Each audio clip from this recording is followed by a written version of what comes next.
Will my cruise ship sink? Well, there are people who ask that. My son asked that too. He was a little concerned about going on a cruise ship for the first time. He was not concerned when we were standing at the dock waiting to embark, and he's looking up at this huge, amazing thing. Have cruise ships sunk? Well, in the last 110 years, there's been over 11 of them. Well, my name's Stuart. This is Ship to Shore Cruise News. Let's get into it.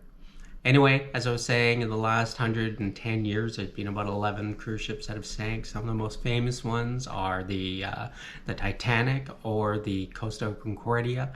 The Titanic, we all know, hit an iceberg that it didn't see coming or saw at the very last minute.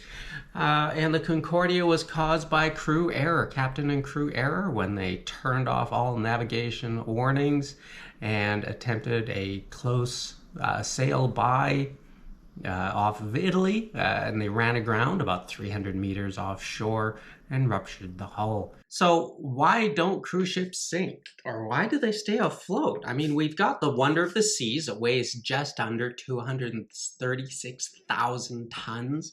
We've got the Carnival Pride that weighs about 86,000 tons, and they float with no problem at all. How come I can take a rock that weighs a gram, an ounce, a pound, a kilogram, and toss it in the lake, and it goes bloop and falls to the bottom? When they design a ship, they talk about buoyancy, not weight. The science of buoyancy was discovered by Archimedes in 246 BC when he developed the Archimedes Principal. Any object totally or partially immersed in a fluid or liquid is buoyed up by a force equal to the weight of the fluid displaced by an object. So I'm just going to read some information here so I don't get it wrong. The force exerted on an object in a fluid is equal to the weight of fluid displaced by the object.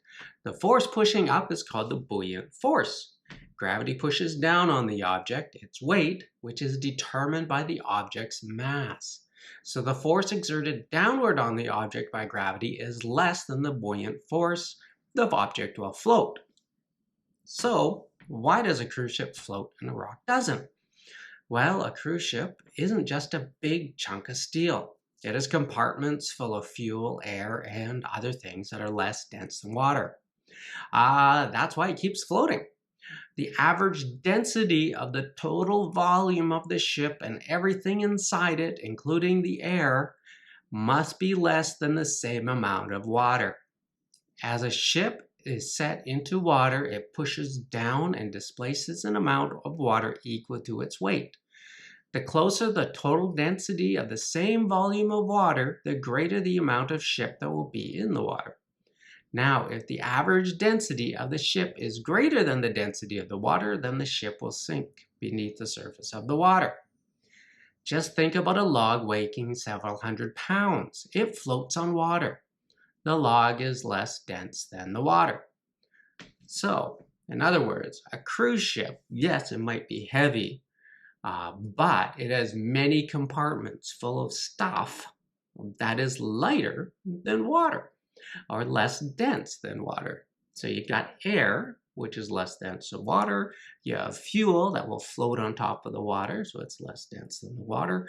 You've got food, you've got furniture, you've got people, you've got all those things that are less dense than the water that are helping to keep the boat afloat.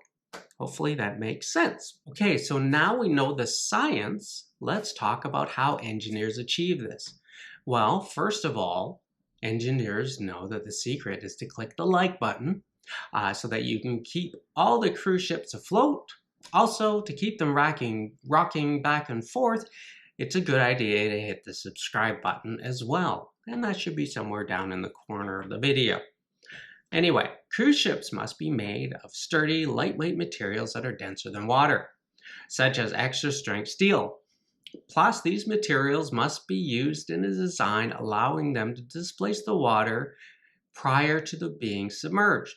The engineers have tried to design as much buoyancy into the hull as possible. Throughout the years, engineers have discovered if they make a U-shaped hull rather than a V-shaped hull, they can spread the weight or the mass across a wider surface area. What this does is this also helps to create a smoother ride and create less drag, creating better fuel efficiency for the cruises. Also, the hull is designed as a double hull with air pockets inside it.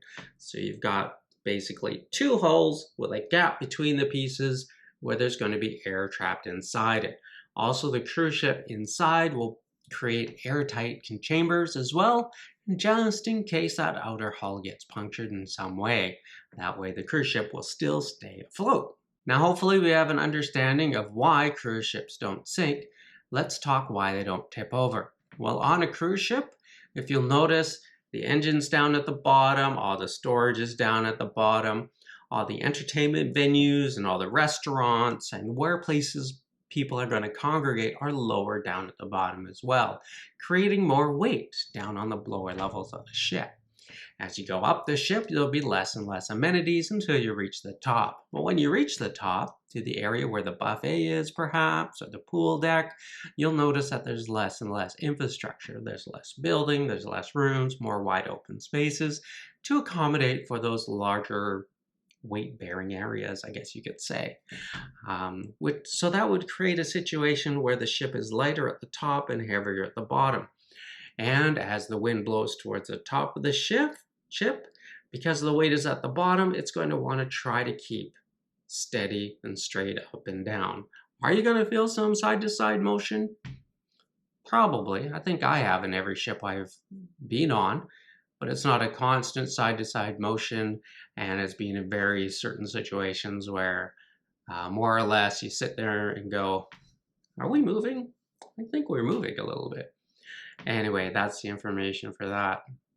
So hopefully that makes you understand why a ship doesn't tip over and why a ship floats.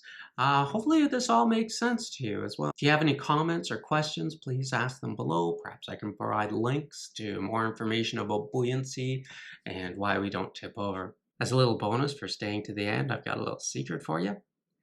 The secret of keeping a cruise addict in suspense is to